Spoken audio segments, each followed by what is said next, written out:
Hey, what's up, everyone? My name's Lionel. Hey, I'm your host for LC Productions, and you are watching I Watch You Watch. We are covering Belle Collective. This is season 3, episode 15. We will continue where we did leave off on last week, but first, I do appreciate you for coming to my channel. Please like this video, share this video, also subscribe to my channel if you are new, and welcome. And for anyone returning to my channel, thank you for coming back and welcome back. And you can also leave your comments and commentary on what you think of this episode and also of my commentary. All right, so Letitia and Latrice, they're hashing it out again. Latrice is noticing a different flow out of her as far as the attitude, and I guess it's a little bit more receptive from Latrice. So Letitia really still has a problem with Latrice calling everybody her coworker. She's like, I'm not a coworker. You know, I've stuck up for you. Letitia in her confessional was saying that, you know, I look at Latrice as a little sister, and also know a lot of things that she does say is out of it's a defense mechanism, and it may not be what she means. However, some of the things she says can still come out wrong and be interpreted wrong, and that's just that on that. They talked about accountability. Latrice is like, I don't really need accountability because what I say is what I say. You know, I don't care about the other Belles. Now, Letitia says something about why she even confronted Latrice is because if this message had only came from Marie, but it was coming from other people saying that they were offended, I felt like I needed to come to you. Why do you need to come to me, Letitia, if you didn't even feel it? That's just too fake. And someone, as we've been saying, has put a battery in your back. And who is Gucci? She's a Belle. It's just like, it was too weird because you know that this is Latrice's first time. I understand a mentor will have feedback, but so much stuff as far as you aren't acting as a mentor. You're acting as a reality star, being pushed by your friends to say something that I don't even believe that you believe. Like, and nothing's even adding up that you felt like there was anything offensive said. Because Latrice said, when I said that, people were laughing. I mean, what is it are y'all saying or trying to say about Latrice that is making her so offended? I still don't understand it. I already played you the clip last week. Plus, Latrice says that she's getting future speaking engagements and was the one that she's the most memorable of that event. So the only thing that you have to come back to her with is something negative? Letitia, just say that you were in your feelings about everything because of what Essie said and what Essie brought back to you. And you compiled all of that junk together to try to create a scene. And you ended up basically almost losing a friend or coworker, whichever one they're supposed to be. As far as the 9 to 5 thing, they're just going to agree to disagree. And Latrice says, I don't think that she did anything wrong. I don't think that I did anything wrong. And I agree with her. She does take accountability for including Letitia as being a coworker. And I guess they're in a better place. We'll see how that lasts, especially if word gets back concerning what Latrice told Tamara, whoever, who knows. So Cliff and Glenn, they come back and sit down and they see that everything is kind of in a better place at this moment. I wouldn't trust Letitia for nothing because Letitia is not her own woman, being an empowerment specialist. And because what I see come up out of you is not empowering whatsoever. All right, so we go to Letitia Pearson's Enterprises at night. I said, oh. There's just stuff that I'll be seeing. I'm like, I'll be trying not to say nothing, but it's like, why hold your tongue at this point? Letitia, you got these folks sitting in your office at night. Apparently, Letitia has hired Dee, so Gucci's daughter. I guess from that event, all of a sudden, she says that so Gucci's inspired by something. I don't know what. But I'm gonna go with whatever she's talking about. So she hired Dee as her secretary person. The person who was handling it has been bumped up to assistant / what they put in the credits, mentor. So they all come into her office and they talk about the event that she's planning for her a book release. And it's really an intimate type of date night for couples as she's going to discuss her book. Why side chicks are winning. that was that on that. And finally, Tamra and Akeisha sit down because I've been trying to figure out why haven't they had any scenes. This is part B. 15 episodes have went by and they've just been ignoring each other. And I think it was a waste of time. I'm glad the Belle Collective has more episodes, but it's like they've dragged out stuff that, like, can we nip this in the bud? But anyways, they hash everything out. Akeisha's basically like, did you say that you did not want me in a text thread? Tamra says, no, I did not. Where did they come up with this? How did this just come out of the sky? Tamra said it didn't come out of the sky. It's them that made this up. They were lying. And then Tamra goes into that Latrice is the one that told me regarding they made this whole plot up for an alliance. They did not like you, and they were going to put me as the fall guy in this whole situation. And Akeisha was like, well, how come you didn't really stand up for yourself? She said, I did. I said, I don't know what you're talking about.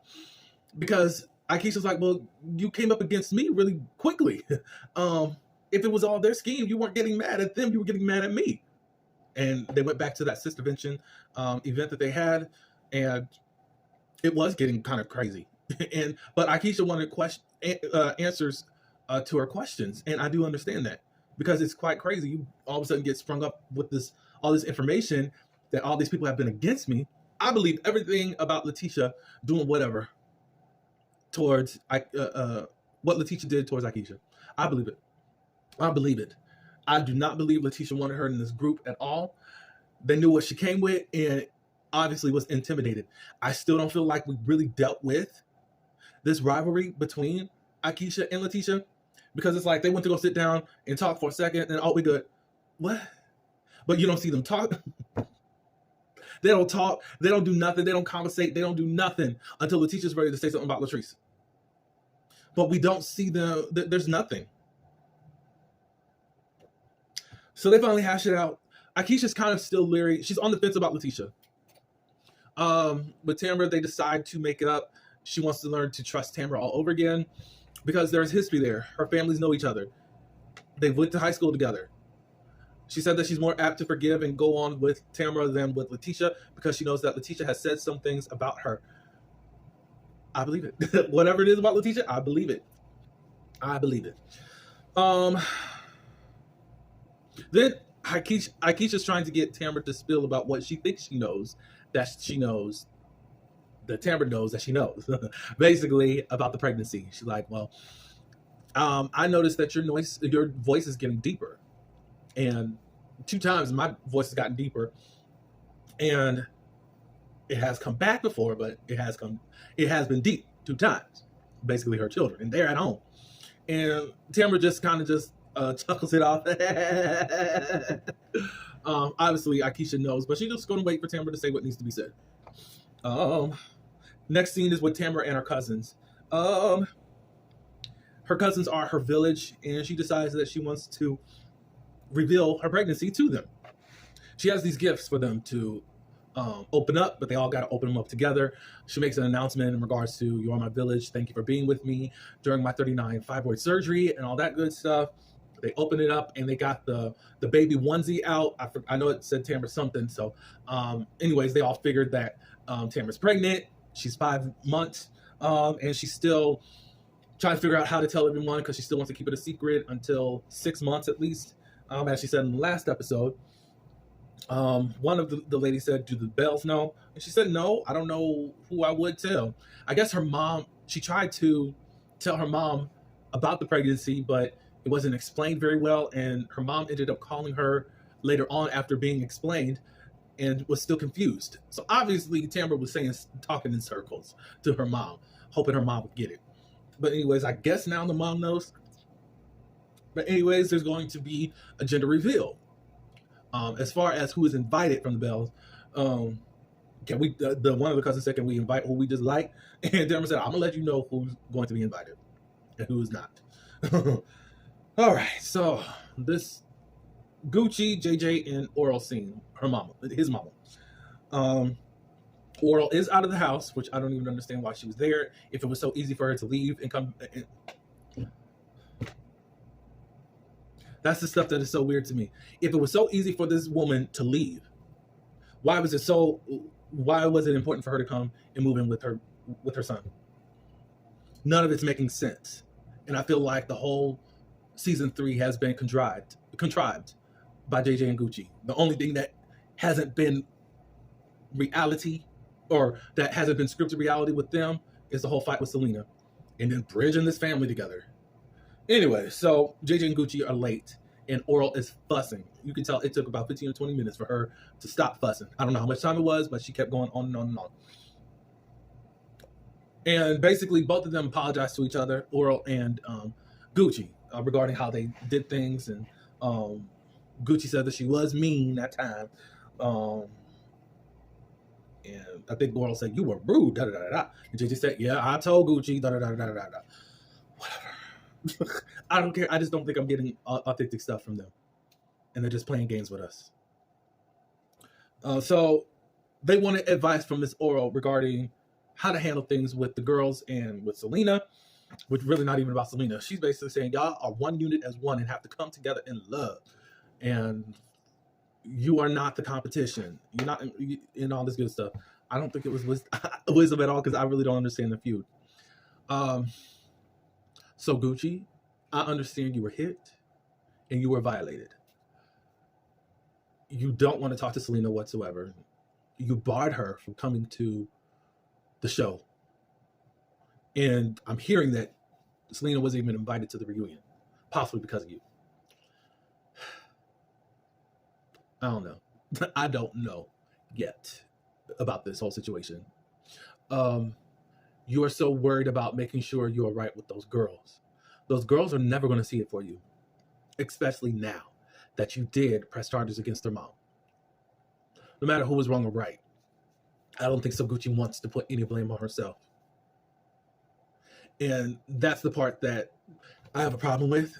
And you're too busy trying to, this is how I see it. You're trying to look right for this man, JJ, and his girls, that you're not being integral with who you are. In this whole situation, you're not being an adult.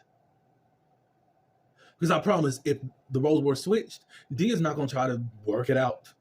Not going to see it for Selena if she had done that to you.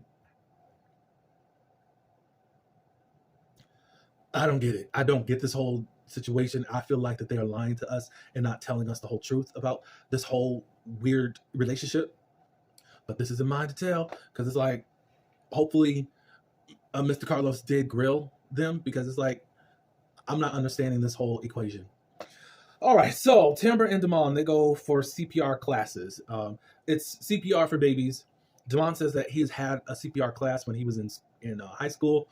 He think it was when he was doing home economics or whatever, but he did a whole semester of it. So he's pretty cool on it. They go through the lesson. Tamara feels like she needs a couple more classes. Damon thinks that she's got it straight. I think it was a cute scene. And now Damon shares how he feels, and he feels a way towards Tamara because Tamara was able to tell her sister, and then all of a sudden he gets chastised because he told his sister. He told his sister about it. And Tamara's like, well, I did it because I needed the support. And he's like, well, don't I need the support? I mean, that is my child here. I get where Damon is coming from. It's like, I can't share the news, but you can, because you need some type of support, which is cool. But you couldn't even say, hey, what if I do this for that? You did something on your own. Yes, Damon did something on his own. It's his first child. Like, keeping that a secret has got to be hard, in my opinion. You know, that's all I really got to. I don't know. Tamara was like, well, no, I need the support. Da, da, da, da, da. So she ended up telling her cousins, and again, he's like, why has everything got to be a secret on my side of the family, and then you can tell whoever you want in your family? That's not cool. Tamara was trying to defend herself, and then eventually she seen his side and agreed. He's like, and how he's saying that, you know, my mama had 3 children, and she could also give you advice towards a pregnancy. Like, our families have to combine, and need to realize that they could be a part of your village too. She was receptive of it, and I'm glad for that. I mean, it's really true.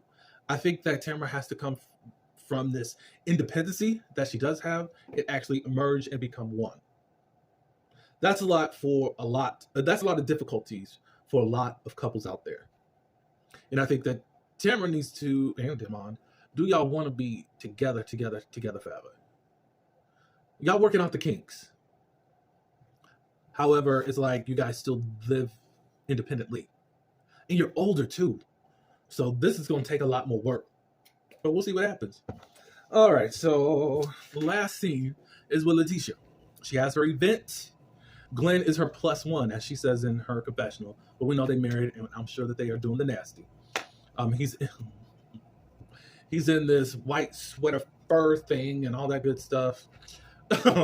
Marie shows up, and Latrice says that she's looking like a holiday ornament.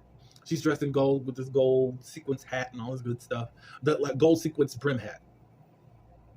So Tamara brings Josh, who is Latrice's friend slash worker within her salon. And Marie brings Essie. They start the event with Letitia just saying, hey, whatever. And they have this poetry, this lady who recites some poetry for them, like spoken word in a way. Letitia gets back up and gives an excerpt out of the book, Why Side Pieces Are Winning. And it's basically what I'm getting is that she says that she wrote it from a time where she had her deepest pain. She's basically saying how the couple get into this routine from what I'm hearing from her, and how a lot of things are open to where you're just not really communicating, you're not having sex, you're not doing all this, everything becomes mundane. And I guess that's how the side pieces are winning, because you guys lose yourself in the couple, in your relationship or marriage, whatever. So then Letitia gives the mic to Glenn. Glenn had already said that he was working in a surprise. So Marie's already cutting up back there. He goes in on Marie. He was like, I hope everybody here. He said something about basically that you got exactly what you want out of your relationship. Basically joking about the whole Marie and Essie being a couple. And then Marie stands up and says that I hope, or while you're on your boat in the cold, sleeping back next to nothing, I'm back at home sleeping back to something warm. So who's in your bed, Marie? Well, I guess we won't know because now you signed NDAs. So Glenn has a surprise, but Letitia's like, I don't know what he's trying to do, but it better not be no stripper. I don't get that, but whatever. You can tell that I'm not really interested in anything Letitia got going on. Glendale either. Not at this point. It's like, no thank you. We know in the previews that Glendale is going to rap. Yeah. I ain't here for it, but whatever. We got to go through these episodes. Anyways, y'all leave me your thoughts. What did you think of this episode? What do you think of my commentary? Be sure to subscribe to this channel and like this video and share it. Until the next one, But yeah, I'm glad that things are kind of progressing, and other people are getting more shine because we need to move on. Besides the whole Tamara and Latrice are so wrong for this group. But anyways, until the next video, peace.